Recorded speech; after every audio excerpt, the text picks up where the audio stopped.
en ce dimanche matin, midi, il fait beau, donc j'en ai profité, j'ai fait un petit peu la brocante hier, et j'ai fait un petit vide-grenier ce matin, toujours dans ma région, dans les mêmes endroits en fait, puisque ce sont des vide-greniers qui ont lieu tous les dimanches en fait, au même endroit. Alors de temps en temps il y a des exposants qui arrivent nouveaux, mais là j'avoue que je stagne un petit peu, j'ai pas beaucoup chopé ce matin, donc un seul, mais à la brocante en tout cas hier où je me suis rendu, donc j'ai trouvé 4 vinyles, donc sans plus tarder je vais vous les présenter tout de suite.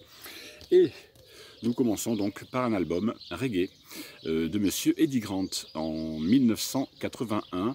Ça sort, je crois, voilà, fin 81, début 82. C'est du reggae alors très commercial, Eddie Grant, mais alors ce tube avait fait un carton ici en Europe, en tout cas avec Do You Feel My Love. Voilà, le célèbre titre qui passait à la radio, Do You Feel My Love. Alors ça, tout le monde l'a entendu à l'époque. Voilà, on avait beaucoup aimé ce disque de reggae, donc en très bon état. Je l'ai trouvé donc hier à la brocante à 3 €. Voilà, avec l'inner sleeve. Voilà, comme d'habitude, on a tous les textes des chansons, les crédits, etc. Et le disque qui est en, somme toute, en très bon état. Je ne l'ai pas encore nettoyé. Et vous voyez, il est quand même pas mal du tout. Voilà, distribué chez International AZ, disque AZ. Voilà. Bon état, très bon disque, hein. Moi j'aime beaucoup ce disque, je l'ai connu tout gamin, on était adolescents là à l'époque et du coup on a beaucoup aimé ce disque de reggae, somme toute très commercial, mais très bon disque de reggae de Monsieur Eddie Grant. Voilà, j'étais content de le trouver. Alors j'ai fait le tour un petit peu de tout, du coup maintenant voilà, j'ai tout fouillé hein, dans cette brocante, j'ai ratissé tout en long et en large. Alors ils m'avaient aidé un petit peu, ils avaient re-rangé un petit peu les piles, donc c'était un peu plus accessible, parce que vous vous rappelez un petit peu quand j'avais filmé, c'était assez bordélique on va dire, même bien rangé n'importe comment, donc du coup là ils ont fait un petit effort, et j'ai pu rechoper voilà, des bonnes choses comme ça. Donc voilà pour le premier. Ensuite, un Jimmy Barnes.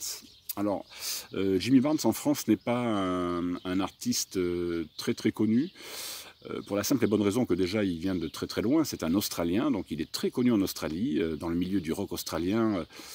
Alors je vais faire un raccourci un peu facile, on pourrait presque dire qu'à l'époque c'était un peu le Johnny Hallyday australien, mais avec un rock beaucoup plus péchu, bien plus accrocheur pour moi en tout cas, bien sûr, hein, je vous donne mon avis personnel, hein, mes goûts personnels, donc du coup voilà, ça c'est un disque, j'étais très content de le trouver, parce que c'est quand même un artiste avec une voix d'une puissance terrible, phénoménale, c'est du très bon rock. Alors il date de 1985 celui-ci. Voilà, très bon disque de... On va pas mettre l'étiquette hard rock dessus, parce que pour moi, même si ça tourne des fois au hard rock, c'est quand même rock avant tout, mais de très bonne qualité, avec une belle inner sleeve. Ils sont en très bon état, ceux-là par contre. Voilà. Hop. Et c'est toujours très bon à avoir quand on aime le bon rock'n'roll, avec des guitares quand même bien saturées, voilà, sur une pression de Geffen en plus, donc vraiment très content de l'avoir trouvé hier, donc toujours à cette même brocante que je vous avais filmé donc lors d'une de mes précédentes vidéos. Voilà, la belle Geffen.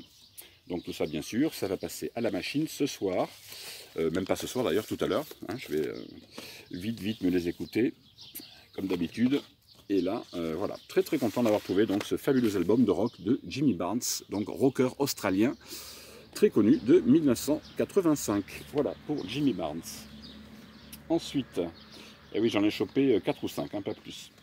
Donc là, on part dans le disco funk avec Chic. Alors oui, c'est toujours super d'avoir un bon Chic, hein, en plus de 1980, donc voilà, c'est encore la très bonne période, avec Nile Rodgers, hein, ce fameux guitariste, bassiste très connu, qui était très bon, et la qualité de ses compositions, Chic, tout le monde les connaît, donc il n'y a plus rien à dire là-dessus. C'est franchement du très bon disco funk, de très bonne qualité. Voilà, avec le vinyle distribué donc chez Atlantic Records. Voilà, le label que tout le monde connaît, vert et orange. Voilà. Toujours très sympa d'avoir un bon Chic de 1980. Moi je suis assez éclectique au niveau de mes goûts, hein. Vous voyez, j'aime autant le rock que le funk, ça maintenant vous le savez, vous les abonnés, donc voilà, fait partie des grands classiques disco funk qu'il est intéressant d'avoir dans sa vinylothèque.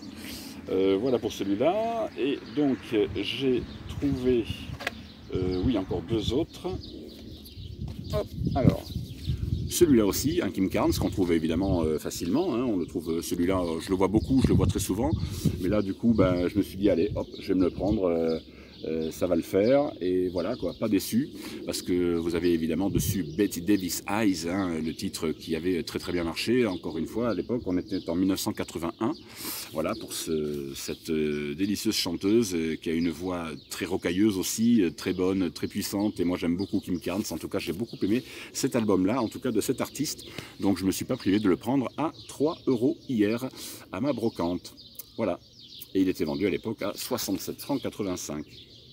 Voilà, très très bon disque de, bon, on va mettre l'étiquette dessus, pop rock si on peut dire, parce que c'est pas vraiment du rock acharné, mais voilà quoi, EMI America, en plus, voilà, joli label de EMI America. Voilà, pour Madame Kim Carnes, album qui sort en 1981.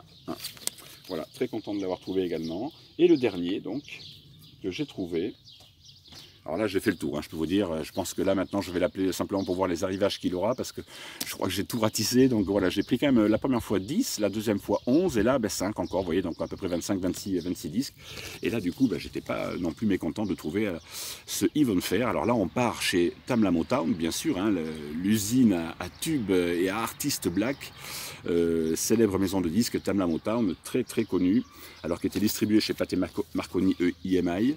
Voilà, ça c'est l'album qui date de 1976, 75 même, il est piraté ici, vous allez le voir, voilà. Et Even Fair, voilà, faisait partie de cette écurie avec alors les Temptations, la liste est longue, hein, les Commodores, les Jackson 5, etc. etc. J'y reviendrai, je vous ferai une spéciale d'ailleurs Tamla Motown d'ici peu de temps, je pense, parce que j'ai pas fait de vidéo encore vraiment orientée sous les funk. Donc je vais vous, j'en ai quand même pas mal en disques originaux, donc je vous ferai une spéciale Tamla Motown d'ici peu de temps. Voilà, et donc ben, pas peu fier voilà, de trouver un très très bon disque de Motown, parce que cet album fait vraiment partie des grands classiques. Voilà, donc il est présenté sous donc, le célèbre voilà, macaron Motown qu'on trouvait au milieu des années 70. Voilà, c'était celui-ci qui était présenté la plupart du temps. Voilà, et encore oui, encore une fois en très bon état, hein, assez sale, mais très très bon état, donc 3 € le vinyle. Voilà, très bonne affaire, je suis ravi de mes achats hier à la brocante. Voilà, et ce matin, donc petit vide-grenier là où je vais d'habitude, sur Libourne, et ben, maigre pioche, hein, la pêche n'a pas été bonne, j'en ai trouvé qu'un seul, mais je l'ai pris quand même, parce que voilà, je suis toujours fan des disques d'Elvis Presley, du rock en tout cas, du bon rock des années 50. Et là, ben, pour une fois, ben, je l'ai pris parce que celui-là, ben, vous voyez, c'est quand même une réédition, enfin c'est une édition, c'est un best-of de 1976, mais toujours sous le label RCA Victor, qui était sa maison de disques mère, hein, à l'origine. Donc voilà, c'est une compilation qui date de 76, voilà, d'Elvis Presley. Et voilà, donc je l'ai pris parce que voilà, là on n'est pas sur une édition MFP, Impact Sound, ce genre de choses que en général je laisse de côté tout de suite parce que la qualité sonore n'est pas très bonne. Donc là au moins bon, on est sûr d'avoir une constance au niveau de la maison de disques RCA. Ils étaient quand même très, il n'y avait pas que d'ailleurs CBS, Polydor, toutes ces grandes compagnies avaient quand même ils étaient assez constants dans leur pression. Donc en général voilà, du Elvis même des années 70, ça sonnait quand même très très bien chez RCA. On peut leur faire confiance. Donc voilà. RCA Victor, donc voilà, c'est toujours intéressant pour moi d'avoir un bon, j'en ai quelques-uns des disques d'Elvis Presley, mais en compilation et tout ça, mais toujours sympa d'avoir quand même des best-of comme ça originaux de l'époque, voilà, donc chez RCA Records. Et voilà, et voilà, c'en est fini, c'est le seul disque que j'ai trouvé donc ce matin à ce vide-grenier. Tout le reste, bon, on avait de la musette comme d'habitude, hein, des Miss Rousseau, Mireille Mathieu, vous savez, tous les gens qui font des vide-greniers, vous savez très bien ce qu'on trouve en général dans ce genre d'endroit. Donc voilà, c'était le seul disque que j'ai trouvé ce matin donc dans ce vide-grenier. Voilà mes amis, je vous dis à très bientôt pour de prochaines vidéos. J'espère que ça vous aura plu. N'hésitez pas à liker la vidéo si ça vous a plu, de vous abonner en bas à droite. Et je vous dis à très vite pour une spéciale, je pense, Motown ou Aerosmith. Ça sera la surprise. Ciao, ciao!